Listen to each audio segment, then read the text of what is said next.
আজকে তোমাদেরকে কিছু কথা শেয়ার করব। আজকে দুপুরবেলায় হট করে তেইও পড়ে গেছে।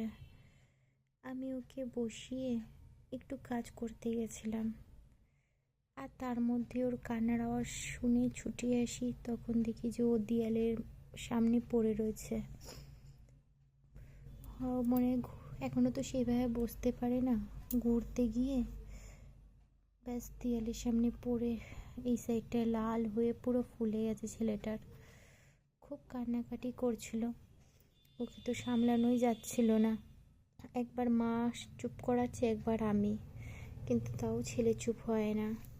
প্রচণ্ড কান্নাকাটি করছিল। অনেক কষ্টে একটু শান্ত করেই ঘুম পাড়িয়েছি ওকে। এই যে এখন সন্ধ্যাটা ঘুমিয়ে আছে। অনেক জোর ব্যথা পেয়েছে, নইলে ও এইভাবে কান্নাকাটি করে না।